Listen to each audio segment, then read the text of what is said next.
Nah, kita lagi mengupayakan bisa mengelola sekitar 900 tonan per hari di lingkungan perkotaan. Nah, insinerasi ini tahap pilihan terakhir untuk pengelolaan sampah di hilir. Maka keberadaan flyover di beberapa titik Kota Bandung dan di Cimahi ini sangat penting. Salah satunya di Ciroyom, kemudian ada lagi di Andir, Nurtanio, kemudian ada yang di Cimahi. 107,5 PR FM News Channel. Assalamualaikum warahmatullahi wabarakatuh. Pendengar PR dimanapun Anda berada, senang sekali rasanya saya Iqbal Pratama yang kini akan memandu jalannya perbincangan di sore hari ini dengan tamu yang spesial tentu saja untuk PR FM dan juga untuk saya. Karena kalau pendengar PR mungkin sudah sering dengar suaranya di radio ya. Kemudian juga sudah banyak yang mengenal. Dan tamu spesial kita pada kesempatan sore hari ini adalah Bapak Penjabat Wali Kota Bandung, Bapak Akoswara. Assalamualaikum Pak Koswara. Waalaikumsalam warahmatullahi wabarakatuh. Tunun Kang Iqbal. Atur nuhun pisan Pak, kita PRFM ini sudah mau datang ke studio. Kita sudah sudah buka request juga siapa narasumber yang harus kita undang. Wah, ternyata paling banyak Pak Koswara nih.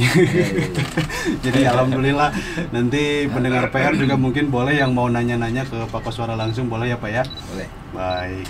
Nah, tapi kita juga terima kasih sebelumnya Pak, karena jadwal kalau saya lihat di agenda juga padat dari pagi. Tadi ada peresmian flyover juga Pak ya, di Ciroyom. Kemudian sore hari ini bisa ke PRFM. Nah, ini untuk topik yang akan kita bahas, memang kita akan bahas yang sedang hangat nih Pak Koswara, terutama soal sampah di Bandung Raya ini, termasuk di Kota Bandung.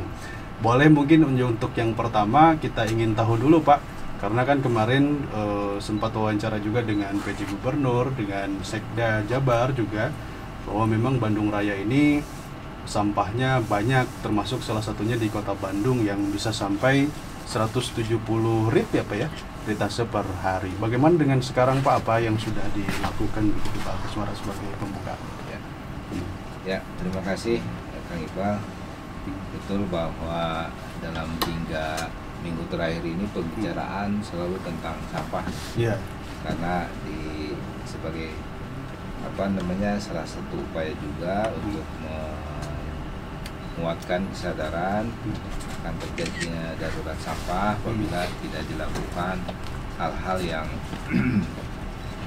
yang signifikan gitulah dalam mengurangi sampah di Bandung. Kalau dari sisi jumlah sih sebenarnya mirip-mirip ya. Mirip-mirip. Hampir semua perkotaan dengan skala seperti Bandung ini hasil sampahnya itu sekitar 1.800 ton per hari. Ini bukan hanya di Kota Bandung, di Bodebek juga sama sekitar segitu. Hanya masalahnya kalau Bodebek kan di akhirnya itu TP akhirnya itu sudah cukup settle, ada Bantar Gebang, ada Sumber Batu, ada Burangkeng dan beberapa tempat yang bisa dijadikan pembuangan. Nah, masalahnya di Bandung Raya ini pembuangan akhirnya ini yang terus belum selesai gitu. Iya. Sarimukti sebenarnya udah kapasitasnya sudah lewat itu.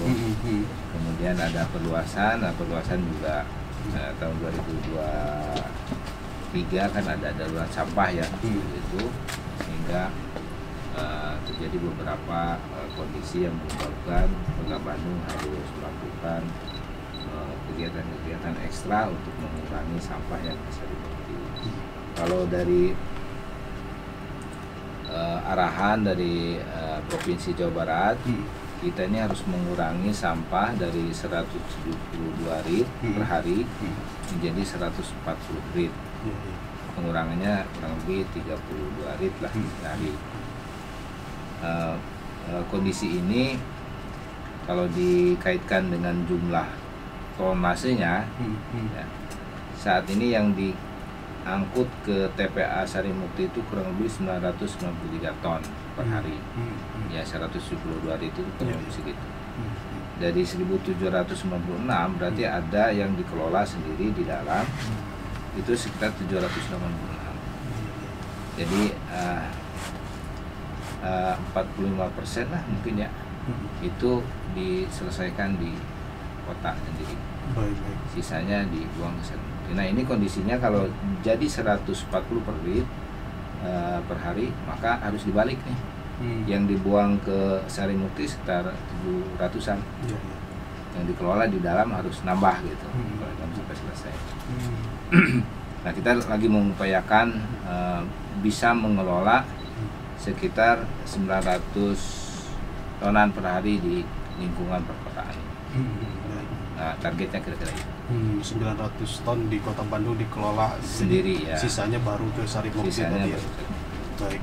Nah itu pengelolaannya sendiri kan kemarin Pak Koswara juga lihat ada yang di Gede Bage gitu ya, kemudian ada di kelurahan-kelurahan. Ya. Apakah memang tiap wilayah, tiap kelurahan kecamatan itu mereka diberikan kesempatan untuk mengolah sendiri, atau memang ada sudah di plot juga begitu untuk pengolahannya di mana saja begitu Pak?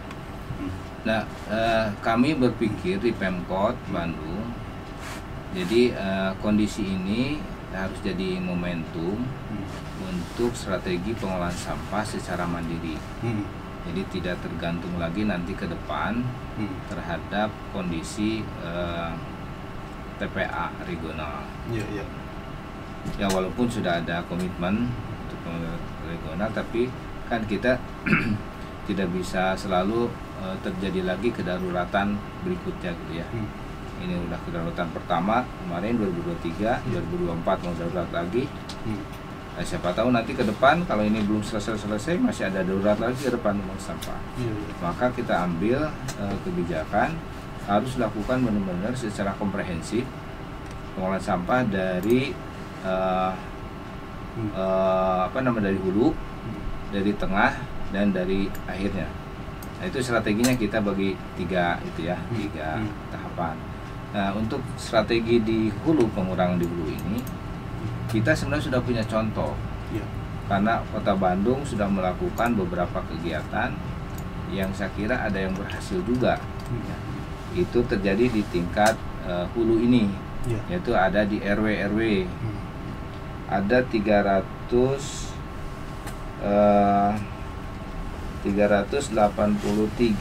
RW dari 1.500-an RW yang sudah bebas sampah. Artinya mereka sudah bisa mengolah sendiri. Itu dijadikan pakan maggot, dijadikan kompos dan lain sebagainya. Ada juga bank sampahnya, sehingga yang dikeluarkan dari RW tersebut menjadi sampah yang masuk ke TPS itu sedikit, berkisar antara 30%-an. Nah ini kan bagus, kondisi ini bagus, dan saya yakin dengan model pengelolaan sampah di hulu ini bisa direplikasi ke RW yang lain. Kalau 383 RW itu kurang lebih 22%, maka 78%-nya di RW yang lainnya ini harus mereplikasi pengelolaan yang ada di hulu yang udah ada contohnya. Itu untuk perumahan. Nah untuk non perumahan sudah ada beberapa contoh juga hotel, restoran yang mengelola sampah secara mandiri. Jadi dari 400-an hotel dan restoran yang di Bandung yang terdaftar, itu 300 hotel sudah memilah. Sudah memilah. Tapi yang mengelola sampai selesai itu baru 17-an. Nah ini juga sudah jadi contoh gitu. Bisa direplikasi juga di hotel-hotel yang non perumahan ini, yang penghasil sampah yang non perumahan. Tinggal bagaimana nih pemerintah Kota Bandung mengintensifkan program ini secara masif ke semua stakeholder, baik itu di perumahan maupun di komersial. Nah ini perlu kerjasama nih semua pihak supaya bisa terwujud. Jadi di tingkat RW sudah ada yang mandiri, kemudian tadi di non perumahan juga sudah ada yang mandiri, tinggal direplikasi ke tempat-tempat yang lain ya. Baik. Nah itu strategi di hulu. Di hulu. Nah sekarang strategi di tengahnya.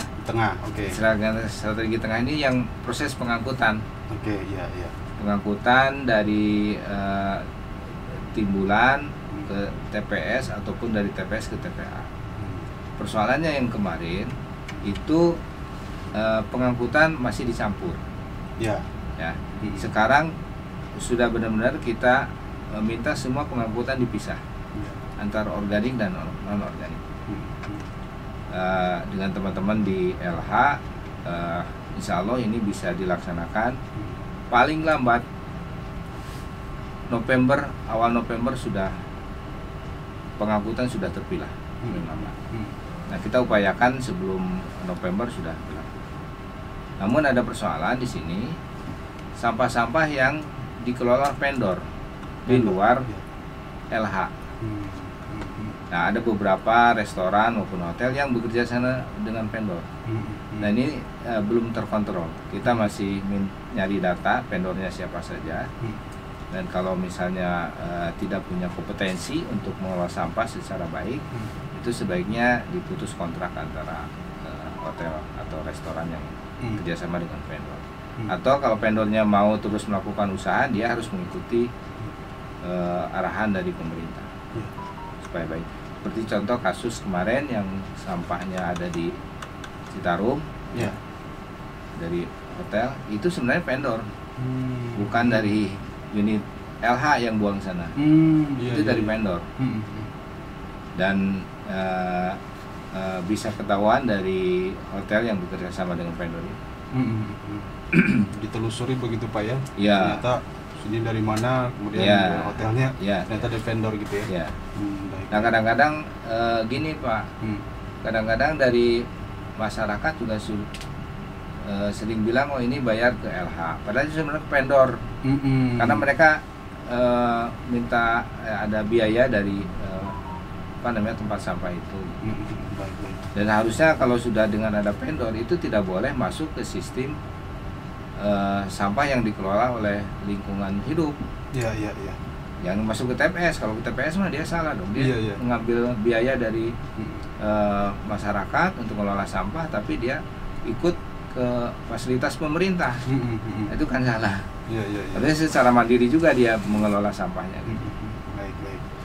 Itu yang tengah tadi Pak ya? Yang tengah. Harus dipilah begitu ya? Dipilah dan diolah yang itu. Kemudian yang di akhir, di hilir. Di hilir kita ini tentang pemanfaatan. Pemanfaatan. Kita ada instalasi atau tempat untuk composting cukup besar di Gede Bage. Kemudian sekarang juga di Tegalega lagi dibangun, ini proyek dari Kementerian PUPR untuk RDF. RDF dari organik, sampah-sampah taman gitu, maupun sampah-sampah yang masih campuran. Kemudian juga RDF ada di 3 tempat selain di selain di Tegalega, ada di Gede Bage juga. Nah, ini sebagai fasilitas di akhir yang nanti menjadi solusi yang terintegrasi dengan di hulu, di tengah, dan akhir. Nah, kalau demikian, ini apabila fasilitas dan kapasitasnya sudah bisa mengelola sampah dengan baik, saya yakin yang dibuang ke Sarimukti itu tinggal residunya saja. Ya, residu sekitar 30%-an. Jadi tinggal sedikit sekali yang dibuang ke Sarimukti. Dan itu beban Mukti atau TPA regional akan berkurang banyak. Baik. Nah, dari 3 tahapan tadi Pak, yang paling efektif yang mana Pak? Apakah dari hulunya memang harus selesai dulu, atau ketiga-tiganya, atau yang paling efektif itu di mana Pak? Apa di akhir tadi? Di hilir? Nah, ini bertahap. Bertahap. Jadi di strategi di hulu terus kita kampanyekan sebagai bagian dari lifestyle lah, bahwa harus zero food waste. Di hulu itu menjadi kewajiban para penghasil sampah, rumah tangga atau siapapun yang ada kegiatannya pasti akan menghasilkan sampah. Nah, itu masih jadi kewajiban masyarakat, masih jadi kewajiban semua. Kita semua ya Pak. Kita semua. kita harus memilah, mengurangi atau memanfaatkan lagi. Itu tugas semua, karena masih ada di lingkungan masing-masing, masih ada di rumahnya gitu, masih ada di restorannya, masih ada di hotelnya. Ketika itu mau ditarik, nah minimal terpilah. Kalau sudah terpilah itu prosesnya sudah 50% sudah terbantu untuk pengolahan berikutnya. Kalau bisa diolah langsung secara mandiri, misalnya kalau sudah dipilah, mau diolah jadi maggot, pakan maggot, mau diolah komposter, segala macam yang ada di tempat tinggal atau tempat sumber, itu lebih baik lagi.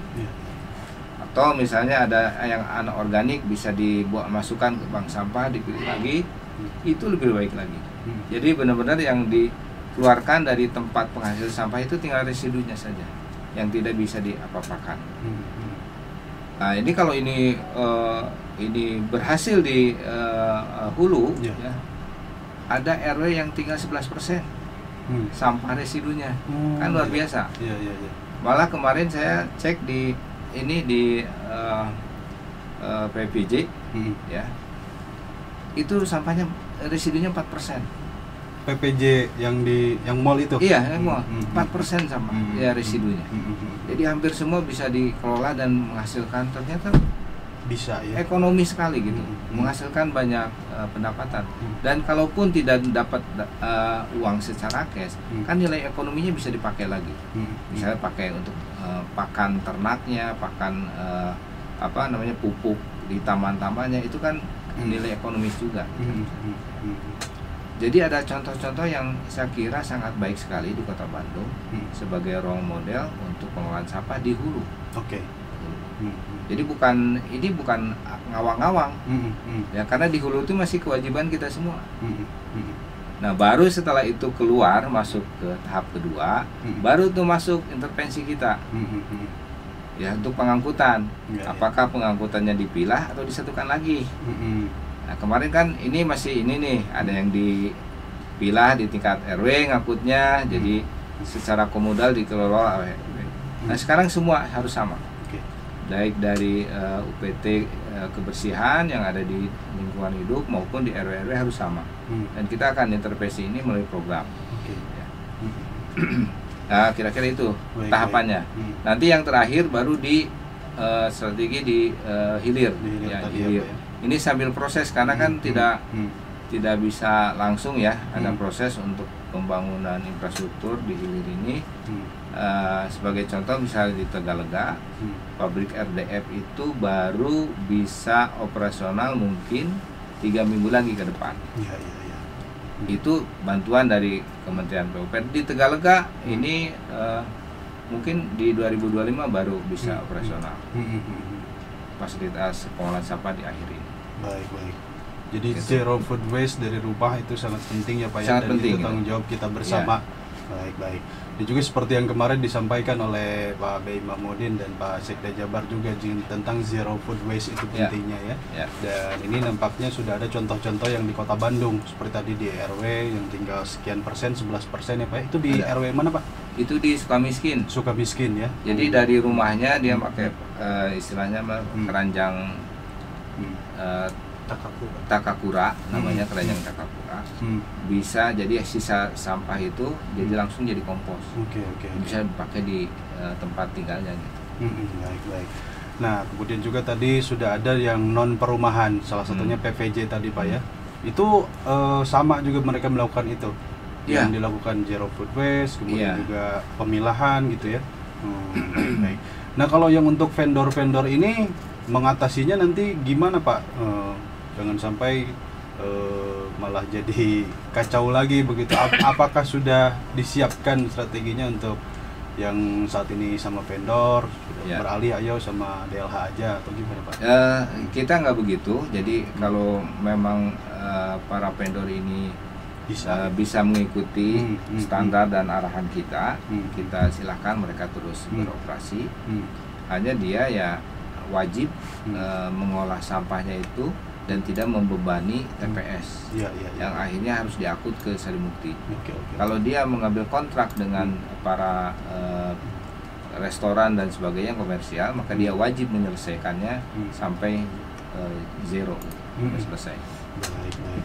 Kemudian juga ada informasi ini Pak, katanya di apa yang penyumbang sampah itu di pasar-pasar tradisional begitu. Kemarin juga kami sempat terima informasinya Pak Koswara juga sudah memberikan himbauan ya supaya pasar ini bisa mengelola sampahnya sendiri begitu. Itu seperti apa sih Pak untuk di pasar? Ya, pasar ini sama. Jadi dia ada di hulu. Sama ya, seperti perumahan. Iya, sama perumahan, sama dengan supermarket, hotel sama. Iya, iya. Jadi kewajiban pasar itu dia mengelola sampah secara mandiri di hulunya. Oke. Jadi para pedagang di kios itu wajib memilah sampahnya. Kalau misalnya setelah dipilah itu mau dikelola sendiri silakan, atau mau dikirim ke kampung halamannya yang para pedagang itu juga silakan. Kalau sudah dipilah ini sangat memudahkan untuk pengelolaan selanjutnya. Nah, di pasar itu karena begitu banyak aktivitasnya, kita wajibkan untuk dipilah dari kios. Berikutnya pengelolaan ini oleh siapa? Itu yang disorot oleh Pak Sekda, ini tentang tata kelola. Ada berapa pihak yang ngelola kebersihan di pasar ini? Ini harus terintegrasi. Jangan ada pihak yang ngambil iurannya saja tapi tidak mau ngelolanya. Kadang-kadang begitu, iurannya diambil tapi sampahnya ditumpuk. Pak. Dan pasar kita ada 37 pasar yang dikelola Perumda. Ada pasar yang dikelola oleh swasta seperti Caringin. Ya, ini persoalannya sama. Jadi kemampuan pengelola sampah di pasar ini belum baiklah. Harus dikuatkan lagi. Itu tugas kita kalau di Perumda itu kita lebih mudah ya. Tapi kalau di tingkat yang dikelola oleh swasta, ini harus ada kesadaran kuat dari swastanya yang mengelola seperti Caringin, bahwa dia harus mampu mengelola sampahnya. Karena mereka sendiri yang ngambil iurannya terhadap kios-kios itu. Jangan membebani ini prasarana kota. Kalau dia ngambil, kalau nggak sanggup jangan ngambil iuran dari kios, serahkan ke pemerintah, gitu. Maka kita bisa ambil alih itu. Masalahnya itu aja, mereka mau ngambil uangnya tapi tidak mau ngelolanya, atau tidak mampu ngelolanya. Gitu. Iuran saja begitu ya Pak ya? Iya. Ambil iuran saja. Nah, baik. Jadi sama sebenarnya konsepnya seperti di hulu ya untuk pasar-pasar ini. Baik, mudah-mudahan bisa semuanya nanti bisa melakukan apa yang sudah dilakukan juga seperti contoh-contoh tadi ya Pak ya untuk khususnya pasar. Tapi memang kalau untuk data di mana sampah ini keluar paling banyak begitu, emang benar di pasar Pak atau di mana? Kalau di Kota Bandung ini? Penghasil. Kalau berdasarkan titik ya memang pasar yang paling gede kan. Dari satu lokasi, dari beberapa kios gitu, ratusan kios yang ada di pasar. Iya. Kita ada 37 pasar yang kelola Perumda, itu perharinya sekitar 90 ton. Pasar Caringin itu sekitar 60 ton. Jadi memang besar satu titik itu. Ini kalau nggak bagus ngelolanya, ya akan bertumpuk di lokasi pasar. Oke. Nah, apakah Pak Koswara juga akhirnya ya udah selesaikan di pasar dulu nih, atau yang mana dulu? Gitu Pak, apakah karena sumbernya tadi banyak dari pasar, kita fokus ke pasar dulu begitu atau gimana Pak caranya? Ya di non pasar juga kalau dikumulatifkan besar. Banyak juga ya? Iya. Pasar otomatis kita juga bergerak sama-sama di pasar juga begitu. Dan satu lagi yang rada rumit itu di PKL. Nah, PKL yang operasi yang jualannya malam gitu ya. Ini belum terbentuk budaya pemilahan sampahnya, masih dicampur-campur. Ini tugasnya jadi tugas kewilayahan. Kalau kemarin ini tidak ada yang memonitor, hanya beberapa satgas saja, satgas pembina PKL. Sekarang menjadi tugas kewilayahan untuk memonitor PKL yang ada di wilayahnya. Nah bedanya gitu, kalau sekarang ada petugas yang turun ke semua sumber sampah ini. Baik Pak Koswara, kita jeda dulu ya. Pendengar PR, kita masih bersama dengan PJ Wali Kota Bandung Bapak A. Koswara yang saat ini hadir di studio PR FM. Kita tadi bahas mengenai sampah ya pendengar PR yang sedang hangat dan menjadi sorotan di belakangan ini pendengar PR. Dan juga Anda yang ingin berinteraksi silakan sampaikan ke 0818811075. Kita jeda dulu, tetap bersama kami di 107,5 PR FM News Channel. Baik pendengar PR, masih dalam talk show edisi khusus bersama dengan PJ Wali Kota Bandung Bapak Koswara yang hadir langsung ke studio PR FM sore hari ini. Kita tadi bicara soal sampah ya pendengar PR, ada penanganan dari hulu, dari tengah hingga ke hilir tadi disampaikan oleh Pak Koswara. Ini ada beberapa interaksi Pak yang menyampaikan seperti Kang Deden misalkan, Wilujeng Sonten Pak, saya sempat berkunjung ke Cina, katanya mereka punya mesin penghancur sampah. Mungkin ini solusi untuk pengelolaan sampah skala kecil dengan kapasitas 3-5 ton per hari. Dan saya sudah tahu bagaimana cara pengolahan dan pengoperasiannya. Mudah-mudahan ini jadi referensi Pak Wali Kota, mesinnya yang ramah lingkungan tanpa mengeluarkan asap hitam katanya. Dari Kang Deden, proses rangkaian pengolahan sampah yang paling penting diproses tingkat wilayah terkecil mulai dari tingkat RW desa tadi seperti yang disampaikan ya. Baik, itu tadi Kang Deden. Mungkin juga nyambung dengan pertanyaan saya Pak ya, kan ada mesin-mesin yang sudah ada di Kota Bandung ini seperti tadi mesin motah begitu ya, yang kemarin Pak Koswara juga kunjungi. Nah itu bagaimana nanti ke depannya Pak? Apakah akan diperbanyak atau kayak Kang Deden sampaikan ini seperti yang di Cina ada mesin penghancur sampah dan lain-lain, teknologi lebih ke teknologi ya. Pak. Jadi ini strategi di hilir yang untuk musnahan sampah. Kalau insinerasi itu ya, motah itu kan insinerasi itu adalah pemusnah sampah, jadi dibakar. Ini ada beberapa hal yang harus diperhatikan untuk teknologi pemusnahan sampah. Kalau dia tidak menjadi produk lain, misalnya jadi energi atau jadi produk lain dari makanya harus perhatikan itu adalah dampak lingkungan. Dampak lingkungan ya. Oke. Semua teknologi pasti ada dampak lingkungannya. Kalau udah teknologinya sudah benar-benar ramah itu pasti dibuktikan dengan indikator-indikator lingkungan yang sudah diverifikasi lah ya. Karena melihat asap tidak ada asap atau tidak ada debu gitu, itu bukan berarti juga tidak ada dampak lingkungan, karena harus benar-benar diperiksa. Nah, insinerasi ini tahap pilihan terakhir untuk pengelolaan sampah di hilir. Nah, teknologi lainnya itu adalah teknologi untuk RDF. Ya.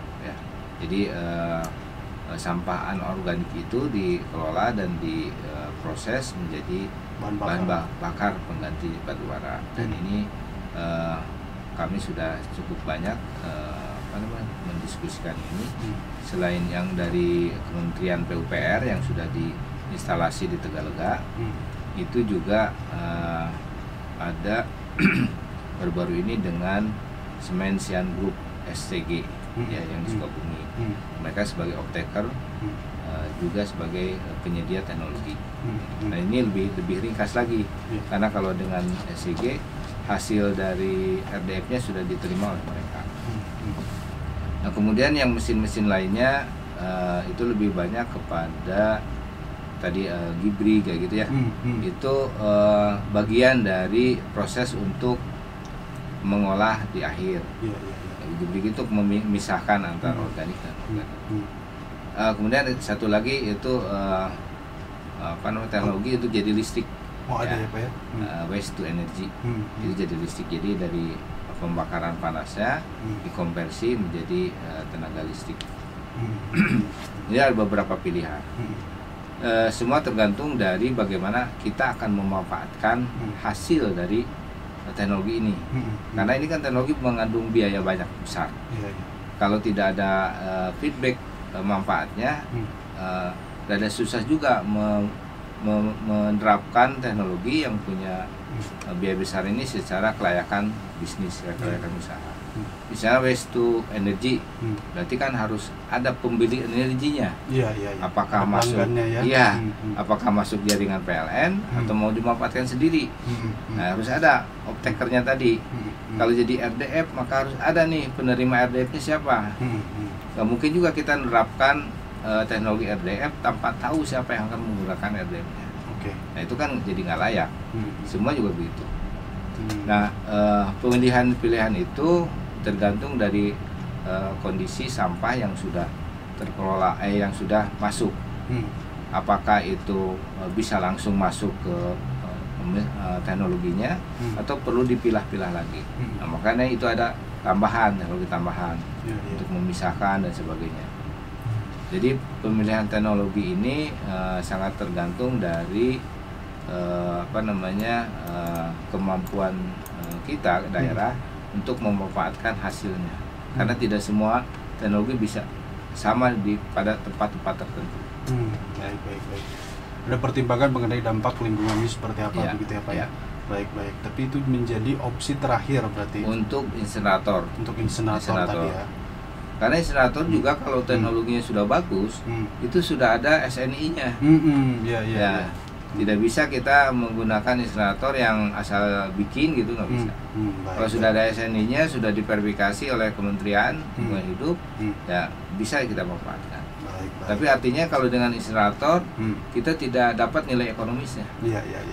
Tidak jadi apa-apa, hilang saja sudah gitu ya. Baik, itu opsi terakhir pendengar PR. Dan memang juga kita sering lihat ya, banyak juga pendengar PR yang sampaikan seperti Kang Deden ini, banyak teknologi-teknologi yang bisa ditiru dari kabupaten kota lain, dari negara lain, tapi kembali lagi nampaknya perlu pertimbangan yang matang agar tidak menjadi dampak kerusakan lingkungan juga ya. Nah, itu untuk Kang Deden. Kemudian juga dari yang lainnya nanti kita bacakan lagi. Nah, ini juga Pak, kemudian kan ada magotisasi begitu ya. Nah, itu nampaknya itu kan bagus ya Pak ya, tidak ada dampak ke lingkungan secara langsung. Kalau insinerator kan mungkin asap. Nah, kalau untuk magotisasi itu apakah bisa ditambah begitu Pak di lokasi-lokasi lain yang tempatnya belum ada magotisasi, bisa difasilitasi begitu? Nah, magotisasi bagian dari pengolahan sampah organik. Organik ya. Organik itu habis tuh, tidak ada sisa kalau organik. Semua bahan organik itu bisa diolah menjadi bahan yang bermanfaat. Salah satunya adalah untuk maggot. Maggot ini punya nilai ekonomi tinggi karena dia bisa menjadi produknya bisa macam-macam gitu ya. Selain jadi pakan ternak, ini juga jadi untuk pupuk ya. Buat pakan ternak bagus, sangat bagus karena proteinnya tinggi. Kemudian juga off-takernya banyak, yang mau memanfaatkan maggot ini banyak. Jadi skala ekonomi dari maggot ini kalau dikembangkan itu bagus. Dan saya kira beberapa contoh dari RW-RW sudah melakukan ini dan menghasilkan nilai ekonomi yang baik bagi pengelolanya, minimal bagi pengelolanya lah. Baik. Jadi ini bagus jadi contoh untuk tempat-tempat yang lain ya, di kelurahan-kelurahan lain yang bisa menerapkan maggot juga ya. Baik, ini juga dari Kang Iman Damarjati.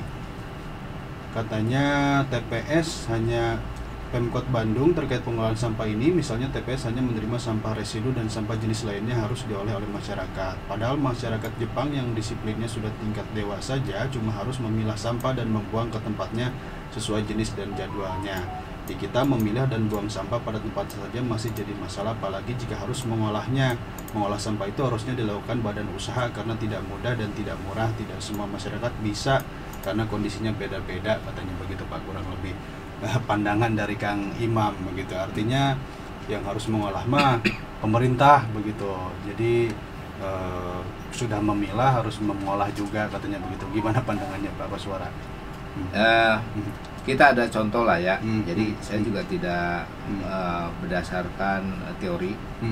Ada contoh RW yang bisa mengolah. Bisa, sudah ada ya. Sudah ada dan dia mempunyai nilai ekonomi tinggi. Baik. Itu terutama dari sampah yang masih bisa bernilai ekonomi itu yang organik, sama anorganik yang masih punya nilai tinggi lah, seperti plastik dan sebagainya yang masuk ke bank sampah ya. Itu udah jelas pengepulnya juga banyak, itu nggak usah sampai ngolah. Nah sisanya yang dibuang ke TPS itu adalah residu. Dan ngolah di RW ini ya, ngolah di RW itu berarti kan bukan di rumah tangganya. Ngolahnya di lingkungan, di RW yang ngelola. Bisa RW atau Karang Taruna. Ada juga contoh Karang Taruna yang sudah bagus ngelolanya. Dia ngambil dari perumahan, rumah-rumah, diambil, dia kelola, menghasilkan uang buat Karang Tarunanya. Kemarin saya lihat itu Karang Taruna ada di Sikeloa. Jadi bukan hal yang tidak mungkin mengelola sampah secara mandiri di lingkungan. Baik. Ya, kalau di rumah tidak mampu karena tidak ada tekaburulah sibuk sebenarnya di rumah ngelola sampah, cukup dipilah. Dengan dipilah saja itu memudahkan proses berikutnya. Kalau sudah dipilah nanti dikumpulkan oleh tim pengumpul itu untuk organik, itu sudah ada tempatnya kita. Ada di LH, ada untuk komposter gede. Jumlahnya berapapun organik dari masyarakat bisa dikelola di tempat kita. Jadi nggak ada masalah untuk pengolahan yang harus dilakukan oleh pemerintah. Cuma masalahnya ini punya nilai ekonomi dan sudah ada contoh lingkungan yang mengelola itu dengan baik. Kenapa ini nggak ditiru? Gitu. Ada nilai manfaat buat masyarakat. Kalau masyarakat tidak perlu manfaat itu ya nggak apa-apa, pilih aja. Cukup memilah, cukup pilih aja. Cukup pilih aja, baru proses berikutnya oleh kita. Itu sudah membantu banget. Baik. Jadi sudah ada contohnya dan pasti bisa dilakukan ya Pak ya? Bisa, yang penting ada nilai ekonomi. Maka mau dibuang-buang itu kesempatan dari ekonomi oleh kita. Yang penting mah ya kahayang kadaik lah. Nah itu dia mindsetnya dulu ya Pak ya, bahwa sampah itu bisa dikelola, bisa menjadi yang lebih bermanfaat lagi ya. Baik, memang kita harus bersama-sama ini. Kemudian juga Kang Deden tadi sudah, Kang Sony Sanjaya juga sama. Kalau kita selalu masyarakat yang harus bisa mengolah sampah di rumah, coba dari pihak DLA harus bisa menggerakkan timnya untuk memberikan penyuluhan tentang bagaimana cara memanfaatkan sampah.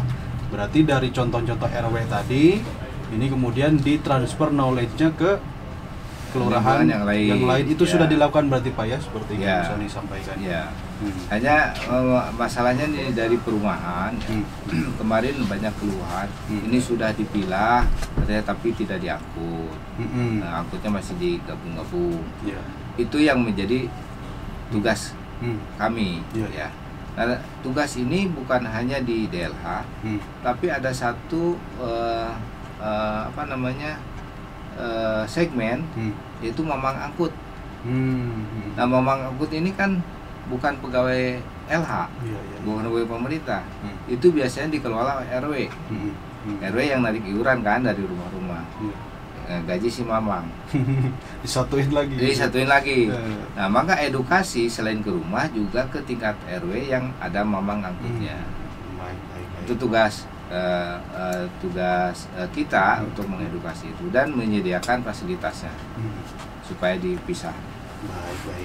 Baik, itu tentang sampah ya Pak. Saya kira mudah-mudahan ini bisa tadi berkurang sampai 140, bisa sampai 140 rit per harinya, yang sekarang bisa sampai 170, 180, 172 rata-rata. Mudah-mudahan bisa berkurang terus untuk Kota Bandung ini. Targetnya Pak bisa berkurang itu di bulan November atau gimana Pak? Kalau tugas dari Provinsi Jawa Barat ini akhir November itu harus 140. Tapi karena strategi yang kita lakukan ini pengurangan sampah di hulu ya. Karena percuma kita melakukan penurunan litasi tanpa pengurangan sampah di hulunya. Itu sangat susah, nggak mungkin terjadi. Ya. Kecuali kita sudah punya infrastruktur yang kuat. Misalnya ada insinerasi, ada RDF yang kita sudah punya. Masalahnya ini kan berproses semua. Dan kejadian di Sarimukti itu adalah kejadian yang berulang. kenapa kita tidak mempersiapkan? Ya ini mah masalahnya masalah waktu sih. Karena pas zaman saya masuk ke sini ada lagi kedaruratan sampah, maka kita harus mengambil strategi yang tepat, yang sifatnya permanen. Jangan kedaruratan lagi. Kalau kedaruratan lagi hanya mengurangi iritasi sampahnya, maka nanti akan terjadi lagi. Karena di sumbernya itu tidak diselesaikan. Nah, sumbernya itu udah para penghasil sampah ini. Oke. Baik, itu tadi ya pendengar PR. Nah, kita jeda lagi sekali lagi Pak. Ini karena mumpung ada Pak PJ Wali Kota di studio, ini juga kita ingin tanyakan selain tadi sampah ya Pak ya, update-update program yang lain termasuk tadi flyover, peresmian flyover. Tapi kita jeda dulu boleh ya Pak Wali Kota ya. Siap pendengar PR, tetap bersama kami di 107,5 PR FM Channel. Kita masih akan lanjut bersama dengan Pak Koswara, penjabat Wali Kota Bandung.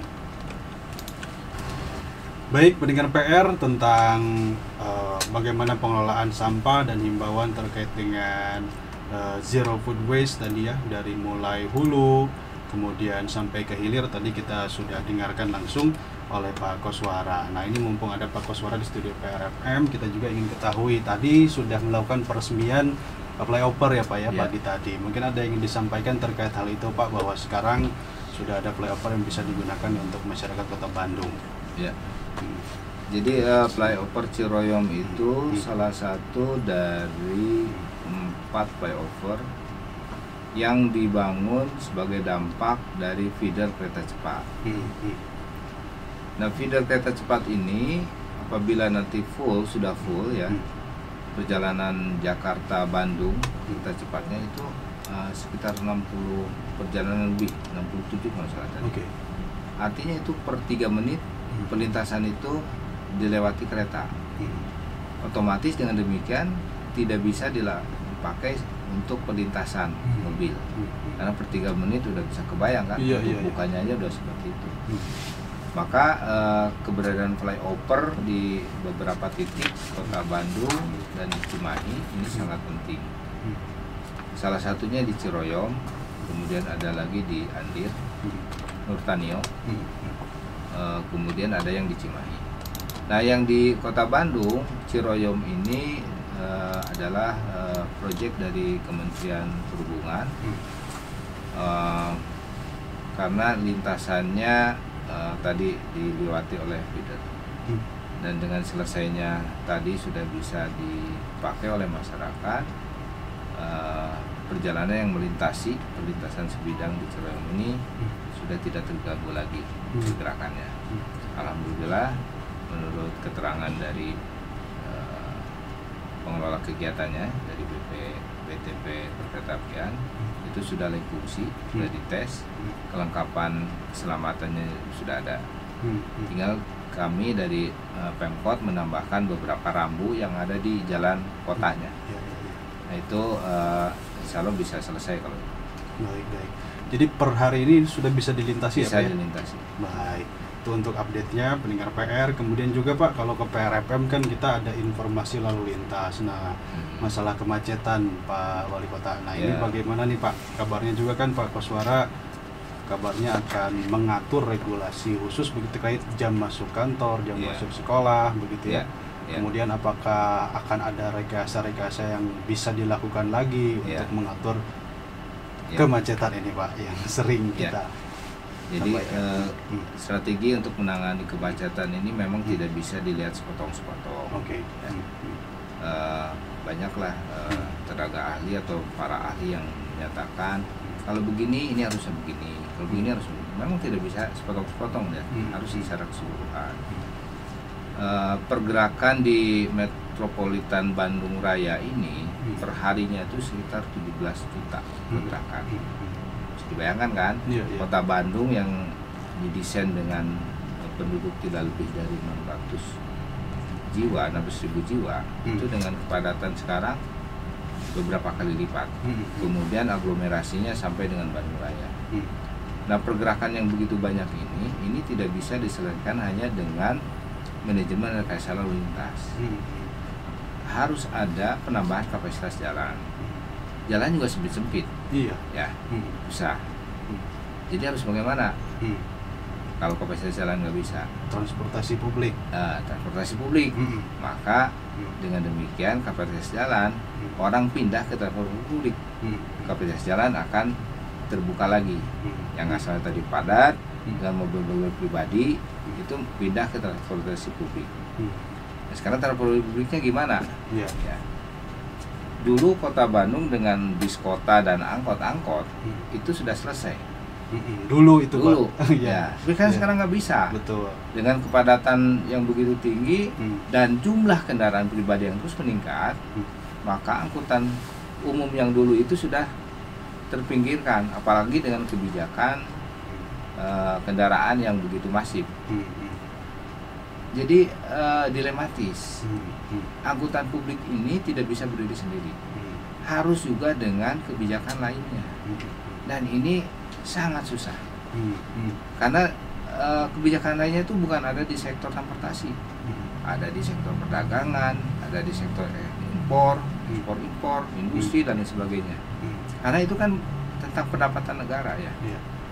Maka harus benar-benar dilihat bahwa pengadaan transportasi publik ini tidak bisa diserahkan ke publik, ke masyarakat, ke dunia usaha. Harus diambil alih oleh pemerintah. Supaya secara keberlanjutan bisa dijamin gitu. Kan sudah contoh kalau dulu dengan adanya angkot gitu, adanya daya saing, dia turun semua jadi hilang. Jadi terpuruk semua nih angkot dengan adanya online dan sebagainya. Nah, ini harus diambil oleh pemerintah. Nah, inisiatif itulah yang dipakai oleh Kementerian Perhubungan, memperkenalkan ada BTS, by day service, beberapa kota. Itu untuk mengangkat awareness dari pemerintah daerah bahwa angkutan publik ini harus dikelola dengan baik, supaya pertumbuhan kota dengan segala kebutuhan transportasi pergerakannya bisa dilayani oleh pemerintah dan murah gitu. Kalau nggak murah mah nggak mungkin Pak orang bisa pindah dari motor ke angkutan umum. Itu harus ada subsidi yang besar, yang benar gitu, yang terkelola dengan baik. Nah, itulah program yang dikuatkan berkembang menjadi angkutan massal. Ada berbasis bis, ada berbasis kereta, gitu ya. Dan ini semuanya adalah angkutan yang harus disubsidi oleh pemerintah. Jadi pemerintah harus mengambil peran di situ supaya daya saing angkutannya bisa kuat dan bisa memindahkan orang dari angkutan pribadi. Itu satu Pak tentang angkutan publik ya harus dikuatkan. Nah, kalau rencananya mah banyak angkutan publik dan sudah berproses. DRT Bandung Raya, DRT Bandung Raya, LRT sudah berproses semua, tinggal nunggu waktu. Ya. Satu adalah kebijakan angkutan publik yang harus kuat. Kedua, kapasitas jalan itu tetap harus disiapkan. Kita tidak bisa menampik perkotaan ini bisa selesai dengan angkutan publik. Karena ada kegiatan-kegiatan ekonomi yang harus didukung juga dengan prasarana transportasi yang benar. Ya, maka ada BUTR yang nggak bisa ditolak karena memang kebutuhan perkembangan sebuah kota, apalagi nanti high rise ada di Bandung. Jalan tol itu penting karena satu untuk pergerakan, satu lagi yang sering kali terlupakan untuk mitigasi bencana, kedaruratan. Infrastruktur jalan itu penting banget. Ya ada kebakaran misalnya. Kalau jalannya susah malah bisa cepat. Ya. Maka jalan itu harus benar-benar disiapkan dengan baik. Kita dengan volume 2,5 juta jiwa sudah demikian padatnya. Apalagi nanti 10 tahun, 20 tahun ke depan Kota Bandung akan tumbuh dan di atas 5 juta misalnya penduduknya. Itu bagaimana kita mempersiapkan transportasi kalau misalnya mindset kita hanya melihat pada kondisi-kondisi masa lalu, kondisi existing, tidak melihat ke depan. Nah, ini harus digabungkan dan dibuat sebuah perhitungan yang matang. Dan peran pemerintah pusat sangat penting, karena pemerintah daerah dengan kewenangan dan fiskal yang terbatas tidak akan mampu mengelola menyelenggarakan angkutan publik, angkutan massal maupun infrastruktur yang begitu besar. Nah, disinilah perlu kerjasama dan kolaborasi dengan pusat. Salah satu contoh BRT. BRT itu infrastrukturnya dari kementerian. Kementerian sudah punya perjanjian loan yang sudah ditandatangan. Nggak mungkin kita tolak. Masa niat baik pemerintah pusat mau membantu Bandung membangun BRT ditolak dengan anggapan yang picik bahwa itu tidak perlu di Bandung. Yang sekarang aja kosong misalnya, itu mah picik. Bahwa nanti akan ada perpindahan, ya kita upayakan harus ada perpindahan. Ya, kalau ada perpindahan itu dengan apa? Harus dengan sistem yang terpadu, yang utuh. Baru ada perpindahan tuh. Kalau model yang sekarang ini belum ada perpindahan karena memang sistemnya belum terbentuk. Dan nggak bisa dikonfrontasikan, ini harus kereta, ini harus bis, nggak bisa dikonfrontasikan gitu. Yang namanya angkutan massal itu nantinya ada saling integrasi, saling supporting. Jadi saya kira ini pemahaman yang nggak pas kalau misalnya menolak sebuah perubahan transportasi dengan anggapan-anggapan yang tidak tepat. Ya. Memang harus semua memikirkan pendukung atau supportingnya supaya ini kuat, ini apa? Konstruktif jadi berpikirnya. Nah, ini misalnya kita mengembangkan LRT, oke, ini LRT itu nanti buat perkembangan kota apa sih manfaatnya gitu ya? Saya melihatnya gini, kota Bandung dengan luasan yang terbatas dan nggak mungkin juga akan berkembang, kota Bandung nggak mungkin kita juga mengeksekusi mengokupasi misalnya nambah lahan Kabupaten Bandung atau Baru-Malang gitu. Maka yang harus dilakukan kota Bandung adalah intensifikasi pemanfaatan lahan yang makin kuat dan makin bernilai gitu. Nah, salah satu kekuatan kita dengan adanya infrastruktur transportasi, maka nilai lahan kita akan tinggi. Dengan demikian nilai ekonominya akan tinggi, pemanfaatannya akan intensif juga, usahanya yang akan dipakai di Bandung juga akan bernilai tinggi. Dengan adanya infrastruktur, dengan adanya angkutan, maka kegiatan ekonomi akan lebih mudah dan lahannya akan mempunyai nilai tinggi, dan itu jadi kekuatannya pemerintah kota. Ada simpul-simpul, ada stasiun, ada terminal misalnya dengan LRT, dengan BRT, maka di daerah kawasan-kawasan itu bisa dibangun TOD. Orang akan mudah bekerja, mudah tinggal, dan segala macamnya. Karena kekuatan Bandung itu adalah TOD, harus dikuatkan dengan TOD. Kalau enggak, kita nggak punya kekuatan ekonomi yang bagus. Baik. Jadi transportasi publiknya, kemudian juga jalannya juga tidak bisa dinafikan ya Pak, penting. Makanya ada BUETR tadi ya, kalau dalam kota Bandung yang kabarnya akan dilakukan juga segera ya Pak ya. Nah, manajemen rekayasa lalu lintas itu akan efektif kalau kapasitasnya masih mencukupi. Kalau sudah stuck, berhenti, manajemen rekayasa lalu lintas nggak akan berfungsi apa-apa. Nah, rencana kita mengatur jam operasional adalah mengatur kapasitas. Gitu, supaya tidak semua barang masuk. Jam 7 pagi semua gitu ya. Itu adalah cara mengatur kapasitas. Karena apa? Supaya orang bisa bergerak, manajemen rekayasanya bisa jalan. Baik. Jadi 3 hal itu ya Pak ya. Transportasi publik, kemudian juga kapasitas jalan dan manajemen rekayasa lalu lintas untuk kemacetan. Baik.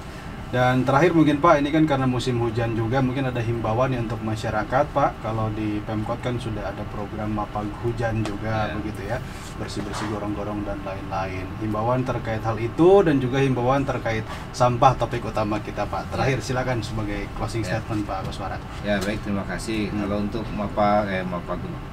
musim hujan, saya kira dengan kegiatan yang kemarin dilakukan, mapag hujan itu sudah sudah proaktif lah kita, dan mudah-mudahan ini bisa diikuti oleh semua. Karena kota Bandung dengan kontur yang seperti sekarang ini akan terjadi pengaliran air yang terpusat pada daerah-daerah ke bawah gitu ya. karena konturnya seperti ini. Maka saluran air menjadi sangat penting untuk mengalirkan air secara gravitasi. Kemudian yang harus diwaspadai adalah banjir kiriman ya dari KBU, dan itu kenapa saya juga mengajak semua stakeholder untuk menyelamatkan KBU. Nah, kemudian untuk untuk sampah karena ini menjadi tanggung jawab bersama, khususnya di di sumber, di hulu. Di hulu ini jangan dianggap sebagai kewajiban pemerintah, karena sebagai penghasil sampah itu ada di diri kita sendiri. Ya. Maka semua kita itu wajib mengelola sampahnya. Jangan mentang-mentang sudah bayar ke pemerintah untuk iuran sampah, kemudian kita semena-mena dengan membuang sampah. Ini artinya kita tidak punya rasa empati, rasa bersyukur. Kita diberikan rezeki, makanan, sebagainya, kita buang-buang. Ini adalah motivasi yang harus keluar dari masing-masing kita. Mengolah sampah di hulu itu penting sebagai bagian dari rasa syukur kita lah. Ya, gitu. Ya, saya kira itu. Baik. Jadi kita bareng-bareng ya Pak ya. Itu tanggung jawab kita bersama, bukan hanya tanggung jawab pemerintah. Untuk di hulu tadi ya Pak ya, zero food waste, kemudian kalau masih ada sampah-sampah yang tidak bisa dihabiskan, jangan mubazir, jangan mubazir, bisa jadi kompos dan lain-lain. Jadi kita bareng-bareng, di samping itu juga pendengar PR Pemkot Bandung ini juga melakukan tahapan-tahapan berikutnya ya. Tadi tengah pemilahannya, kemudian juga sampai ke akhir untuk promosisan, apakah jadi didaur ulang, jadi bahan bakar dan lain-lain. Baik, Pak Kuswara, terima kasih banyak Pak sudah ke PRFM Pak, hatur nuhun. Ya, sama-sama. Nanti kita bincang-bincang lagi dengan isu-isu yang lainnya Pak ya. Siap. Sehat selalu Pak Kuswara. Assalamualaikum. Waalaikumsalam warahmatullahi wabarakatuh.